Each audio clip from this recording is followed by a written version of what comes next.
In my first video in the Leadership Speaks series of interviews, I speak with Abhishek Somani, Managing Director of Somani Ceramics. Founded in 1969, Mr. Abhishek Somani took over the running of his family owned company from an early age and from there went on to make Somani Ceramics the unchallenged leader in India's ceramics industry. From a family owned manufacturing business, Mr. Somani has transformed this Indian company into a truly multinational brand spanning three continents. I was most interested to know how Mr. Somani managed to achieve all this having started so young. What can we learn from Mr. Somani's achievements? Let's ask Mr. Somani himself in this first episode of Leadership Speaks.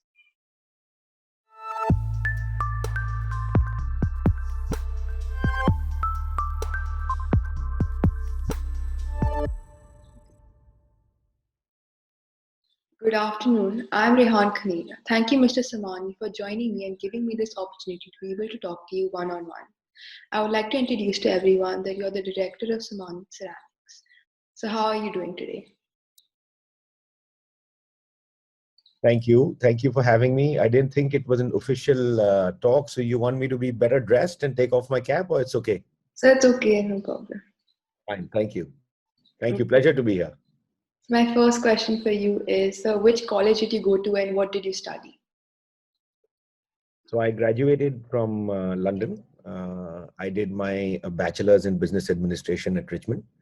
I did my schooling also in England at Hertford House. That is my educational background. And my primary school was in Hyderabad, which was, I grew up in Hyderabad. So I went to Hyderabad Public School and did my ISC and then went abroad.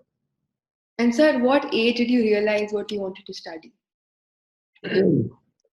I think I was always inclined towards business. I was not the best of science students. So biochem, physics were not my stronger subjects. Accounts was always is something which interested me. Economics interested me. So I was fairly clear I wanted to do something business related, and therefore I studied a broader degree, which is business administration, and then specialized in marketing because that is something which intrigued me quite a bit. As to how dynamic it is, how interesting it is. So I chose to do a major in marketing and a minor in finance.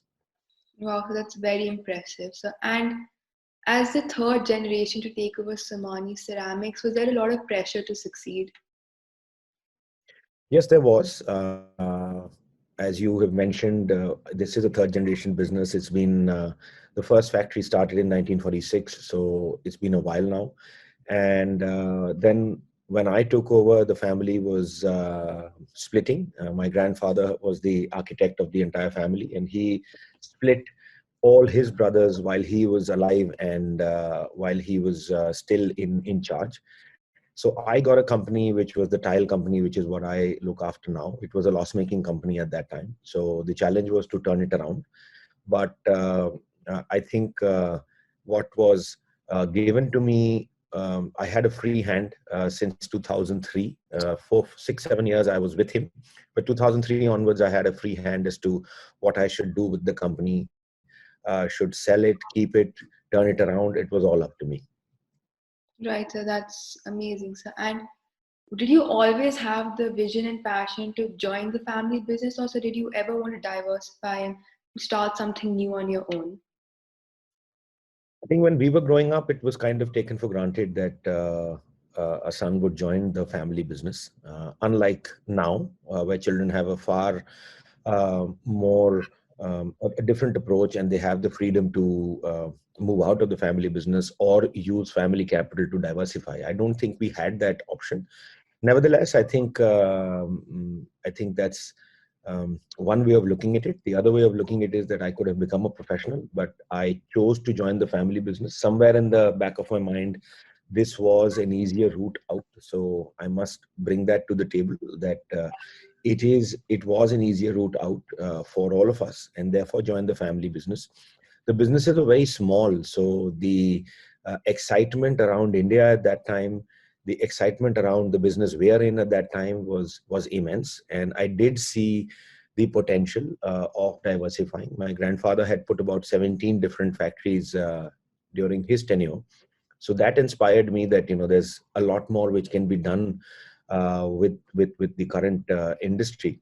And I did speak to my mentors. It's very important to have a mentor outside the family because he's unbiased. So I had a mentor, and he guided me through. And he said the infrastructure which has been created takes decades and decades to build.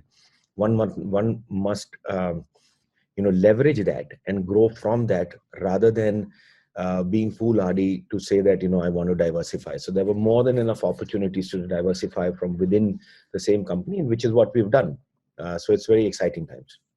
Definitely. So I think the times have really changed, and now children can do whatever they please to do. So, and you talked about mentors. So, how important is it to have one? Well, I've really benefited from having a mentor from outside the family. A, he's unbiased. B, so first of all, the mentor should be somebody who understands family business, understands your family dynamics, and only then he can be a good guide. Ideally, he should be from similar background. And what I mean by similar background, I don't mean culture or ethnicity, etc. I mean from a business background. Been successful in whatever he's done, only then he can be a true mentor. That's what I have experienced. Now, this is purely personal. And somebody who's gone through life, somebody not very young, but aged, he's had that experience, because whatever said and done, experience does count. So I was lucky to find such a mentor who's an uncle of mine, which is outside the family business from my mother's side. And he till date he talks me through. So if in need, if in trouble, I lean towards him. So for me it is extremely important for everybody to have a mentor. If you can't find one from within the family, then please go look at one from outside the family who can be a confidant, and most importantly, unbiased.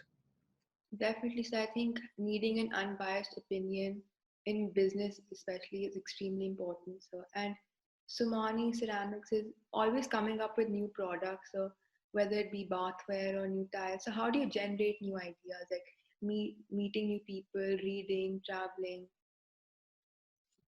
Yes, so a lot of it is meeting peers. And what we internally decided within the team, we put in 5-year goals, and then we refresh it every 5 years, obviously. So we took a conscious decision that we would like to diversify. We were lucky to take that decision, of course. Not many people have that liberty, but we could diversify within the same genre.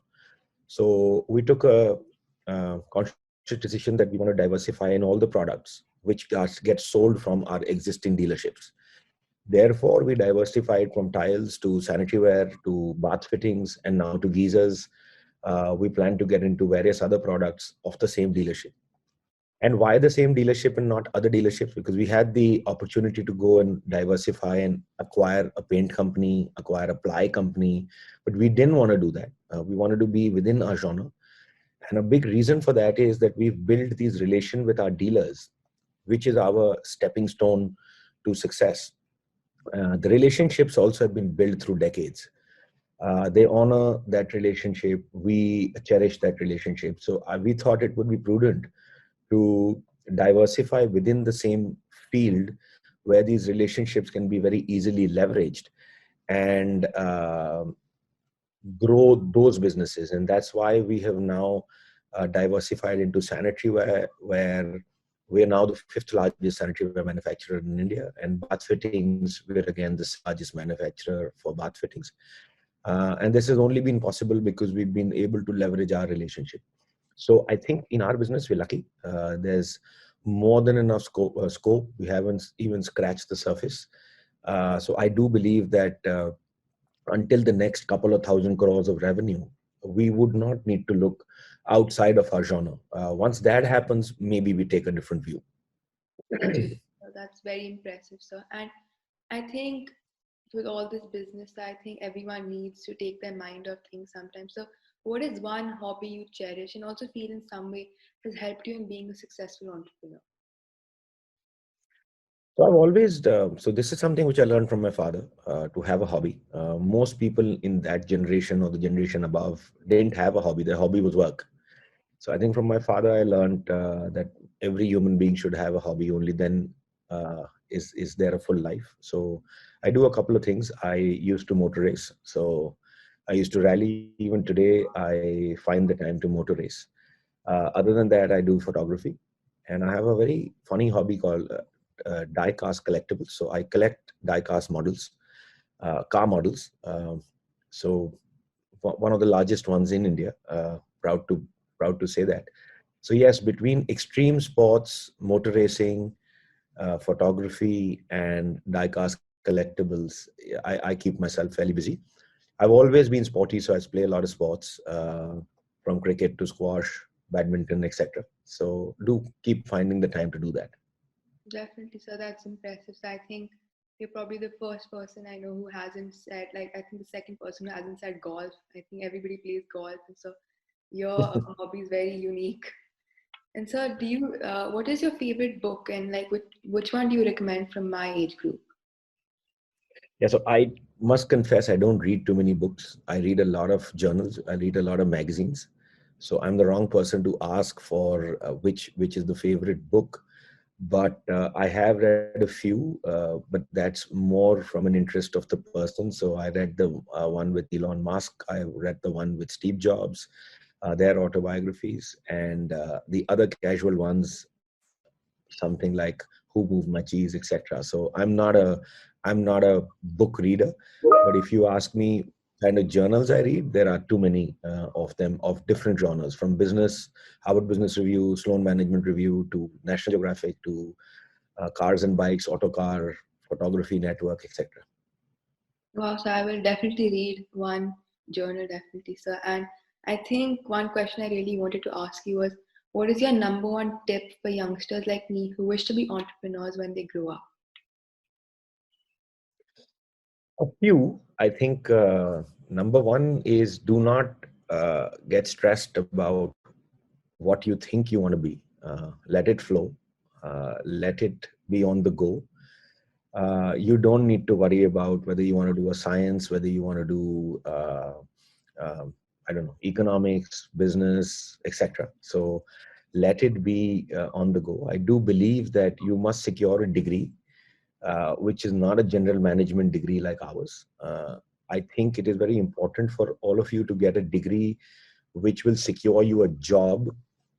You should always be looking at that as the foremost goal, that I should be able to show my degree and get a job anywhere, and not be a general management guy which can be fitted anywhere. So specialization in whatever you feel, once you are 20, 21, whatever you feel interests you, a specialization is extremely important. So keep looking out for your friends and your family and yourself as to what starts interesting you, maybe once you've joined university, so that you can then focus your energies towards that specialization. Other than that, I don't think you should stress at all. You're all from good families, good upbringings. Do keep the spirit for a hobby alive. Otherwise, there is no life. So I think the two tips would be: do not stress. Look at a specific specialization, and number two, enjoy life. Enjoy your these times. It's never going to come back. So really don't worry. Yes, so definitely. I will definitely keep that in mind. So thank you so much for meeting with me and giving me this amazing advice. Thank you so much. And that concludes my chat with Mr. Abhishek Somani, MD of Somani Ceramics. 2 points struck me the most. First, it was really interesting how family businesses ensure smooth handover from an older age to the younger generation. I'm sure some of you watching might have a family business. Your decision to join and make it more successful, or choosing to branch out on your own separate career. This decision can be truly life-changing. Second, I learned the importance of having a mentor to guide you, not only in the business and career, but in life in general. After every chat, I will be releasing a follow-up video on some key takeaways and learnings from that episode. So please do watch that video as well. You can share your opinions in the comment section.